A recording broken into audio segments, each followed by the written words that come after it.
As a wise man once told us, there is winning and there is misery. For some, losing is a word that falls short of explaining the pain and disappointment that engulfs the final moment. But basketball is back, and the journey continues. While the prep time had to move at a heightened tempo, the early results are impressive. Chalmers, alley-oop, James, oh, what a play to Wade. Last night, more of the same. Allen met at the rim and blocked by Wade. Loose ball, Daniels had his pocket picked. Back with it, Cole. Inside, Bosch, left hand jam, Bosch. Before battling for the championship or winning the conference, a team can set the tone by winning the division. The Queen City plays host to the opening act of Miami's Southeast Quest tonight. For the 19th season, it is time for Miami Heat basketball on Sunsports. This is the 24th season of Miami Heat basketball, and that season has begun, and so we begin the first of 54 all new and all the way live editions of Heat Live, delivered by Papa John's. The reigning Southeast Division champs kick off their 2011-12 division play against a Charlotte Bobcats team they swept last season. Come on inside the Time Warner Cable Arena. Game number 3 of the NBA season for the Miami Heat brings them to Charlotte, North Carolina. The Heat has already defeated Dallas and Boston, and tonight play their first division game.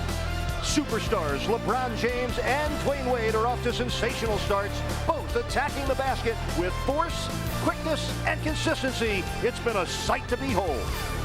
Welcome everybody inside the Time Warner Cable Arena. Tonight the 2-0 Heat take on the 1-0 Charlotte Bobcats. We always hope you enjoy every bounce and basket right along with us here on Sun Sports. Last season, Miami made memories at home, but left their collective mark on the road. Heinrich all the way in. No good. Ball game's over. Oh my. The win streak lives another night. 3 to shoot. Oh, what a shot by Wade. That gives Miami their biggest lead. LeBron with the step back. Yes, Miami has taken the lead. The collective focus and determination that allowed the Heat to become the league's most dangerous and dominant club away from home a year ago will be tested early and often this season.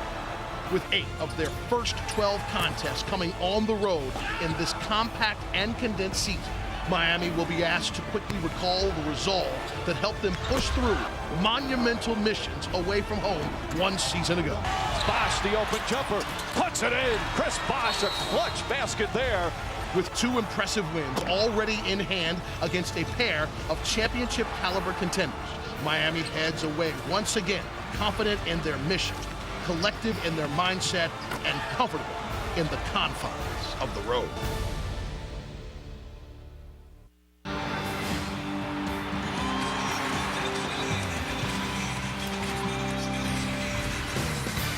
Welcome to the Queen City of Charlotte, North Carolina. The road beckons, and here's the Bobcats. DJ Augustine and Gerald Henderson impressive in the season opening win over the Bucks. Corey Maggette has taken on a leadership role here in Charlotte. Boris Diaw and DJ White round out the front court. Same group has started all 3 games for Miami. Chalmers and Wade the backcourt. Joel in the middle of Chris Bosch and LeBron James. Their largest deficit of the season. They're down 12 through 1 quarter here in Charlotte, but look at the effort. Watches the Miami Heat knows this game is far from over. Beautiful move by LeBron. Give the little up and under move twice. Get the defender in the air. That's the second time he scored with the left hand in this game. DJ White picking up. I was just thinking about how many years it took to get back to this point.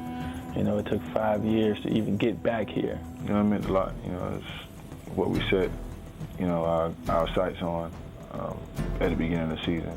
Just the fact that we were very close to what we had talked about all the time. You know, that is what I dreamed about for a very long time, and to be that close, 1 more series away, we were looking forward to winning it. Finals meant a lot. It meant a dream come true for me. Dreaming about this moment ever since I was a kid. You know, just looking forward to being out there on that court, you know, being the last 2 teams left and, you know, having an opportunity to be the last man standing. So I rolled out of bed excited for that opportunity. And now it's time for a champion to be decided. The Miami Heat, the most scrutinized team in NBA history. And they'll face off against a Dallas Mavericks team, flying under the radar much of this season. The NBA Finals have returned to Miami with the underdog Dallas Mavericks holding a 3-2 series lead. The process going into Game 6 in our mind was, this is for all the marbles right here. James again will try 4 for 4. The perfect start for LeBron. Barea puts it in. J.J. Barea from downtown. Nowitzki puts it up. Puts it in. Dirk Nowitzki makes it a 10-point game. And that should do it for the Dallas Mavericks. The Dallas Mavericks are NBA champions. The first title in franchise history. You're kind of shocked. No one expects their season to end when it ends, especially in the finals. And on your home floor, to see a team celebrate, it hurts. From me to you guys, I am proud of everything that went on in the 6 months. And one day, when this pain goes away, you guys will be able to feel proud about this as well. And I don't know, maybe this is a rite of passage. When you're trying to build something great, and you're trying to build a great team, which we're trying to do for the long haul, the simple reality is it takes time. And you can't always fast-track experience. While we tried, we didn't necessarily reach our goal. And so hopefully that just means it's the beginning. A wise person told me that, life experience is the greatest teacher, and when you go through something, you have pitfalls, you have adversity, no teacher can teach you that. Those things that you go through in life is what better you as a person, as a man. So, I've figured out a lot of things, from our experience. You can't take anything away from Dallas. They won it. They were the better team in that series. And they opened our eyes to a lot of different things that we might not have seen if we would have won it. And I think for us to get to that top and to reach, the mountain and climb the mountain that we want to climb, we had to experience a little bit of that defeat and taste a little bit of that pain. And I think we understand now, what it really takes to be called a champion. You're disappointed, but did we get some things and do good in some things? Absolutely. Do we have to get better in some things? Absolutely. But that comes with time and playing together. So, we're hoping year 2 proves that. We got a lot of work to do, but we like where we're sitting. You take that moment, you reflect on the great things that your teammates did and what y'all accomplished. You have to hold your head up high. It was a great experience. It was a great run. You have nothing to look down on, nothing to be, like you say, hey, it was a failure. Because I've been hearing that a lot, like, our season was a failure. No, it wasn't. We won the Eastern Conference, 2 games from our goal. It still was a terrific year, and what it was probably is just a step along this journey. Not accomplish your goal, it's tough, but, at the end of the day, everybody who's ever won something has went through that. So, the pain is encouraging. Taking people off the dribble, shooting the J. Henderson was scoring both inside and out. We know he can shoot the ball, but he's also taking it to the rim. 6 for 9 from the floor with 12 points. Doing a real nice job. The guys are penetrating, hitting the open man, taking advantage of taking people off the dribble. The Heat defense was late helping out off the dribble. DJ Augustine just seems like everything he's throwing up tonight is going in. Just having an outstanding shooting night. 5 for 6, 3 for 4 from the three-point line. Getting to the rim with the quickness that he has. And, he ended that half with that banker off the, from behind the three-point line at the buzzer. Here it is right here. With a better half the Heat was having, if he doesn't make that, they're only down 12 going into the break instead of 15. Your South Florida first half stats presented by your South Florida Chevy dealers. Bobcats went just 4 for 19 from downtown in their opening night win over the Bucks, but they made 5 3-pointers in the first half of this game. By the way, they also out-rebounded the Bucks opening night by 13 in the night. They are officially 10 rebounds better than Games 4 last night against Boston, the best shot-blocking guard in the NBA. Jeff Van Gundy the other day mentioned on national TV that Wade was 24th in the league last year in block shots. Well, the other 23 got screened by Udonis here. The right side of your screen. Mullen tried to come over and help, but he was being occupied by Udonis. Boris Diaw in. Mullen sits down. with 6 points and 3 fouls, all 6 of Mullins' points. They got to do it at the defensive end to get it going. Wade gets beaten backdoor. LeBron helps, doesn't block the shot, but alters it. And then Dwayne Wade's going to come down. He's going to look, see how he looked right. And that kind of froze the defenders and then made the...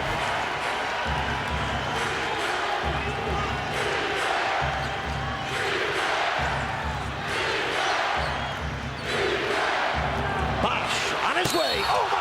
Oh. Chris Bosh finishing with a slam dunk and drawing the foul. Oh, man. What a game Chris Bosh is playing tonight. The score, then the roar. Eric, I think anybody that calls him soft is out of their mind. They don't know basketball. That man is a tough player to play against. He's strong. He goes to the basket. Somebody come over to try and block, and he throws it down, and he gets himself excited. You just love the passion from Chris Bosh.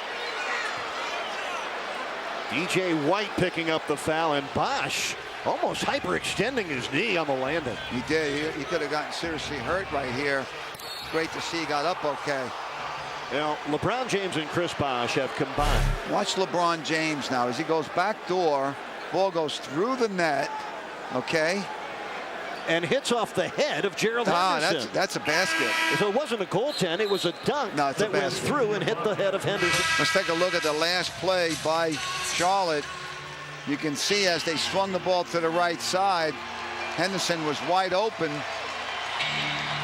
Dwayne Wade had sunk all the way into the lane to prevent a cutter from going through. Yeah, both teams. Into Wade, guarded by Henderson.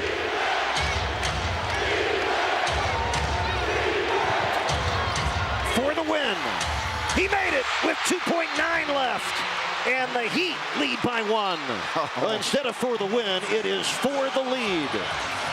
A tough night for Dwayne Wade, battling through a foot injury, scoring just 10 points on the night, but isn't that telling?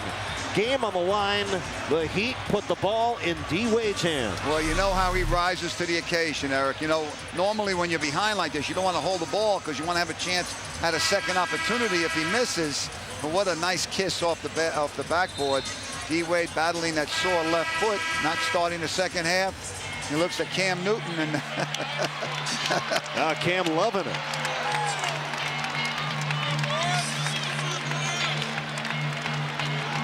That was his play all the way. Spread it out, let D. Wade do his thing. All right, one last. And LeBron James, Tony, they collaborated on 60 of Miami's points. Well, you know, 2 of the 3 All-Stars did a great job tonight getting it done. LeBron was setting the stage. Chris Bosh was solid the whole game, making his shots, but LeBron going to the basket was very active most of the night, created a lot of situations, sometimes double team, gave it up, but he was attacking most of the game, got to the line, finished, and then Chris Bosh, what a solid game he played tonight. The little step back right there, if they know he can shoot, he goes to the basket with the left and finishes and draws a foul. He took it to the right earlier in the game with a little jump hook. He was very, very active, and for a guy 6'11", really gets to the rim strongly, can run the floor. Good defensive player. That's the play of the game right there that led to a dunk at the other end for Wade. He plays with a lot of confidence, and what you love about him too, Eric, he's very strong-minded. When he comes off a poor performance like in that first game, came back strong last night and again tonight. Bosh was Mr. Fourth Quarter tonight. He had 11 of his 25 points in the final quarter. We hope you enjoyed the ball game tonight. Final score once again, Miami 96, Charlotte 95. And gang, if you want to watch a replay of tonight's game, tune back to Sunsports tonight at midnight or tomorrow at noon to watch the entire game all over again. We'll see you Friday night, 7:30 pregame, 8 o'clock tip, the Heat and the Timberwolves. This has been a presentation of Sunsports, your home of the Heat. For Jason Jackson and the coach Tony Fiorentino and our Sunsports crew, I'm Eric Reed. Thanks for enjoying another Heat win with us. Good night, South Florida.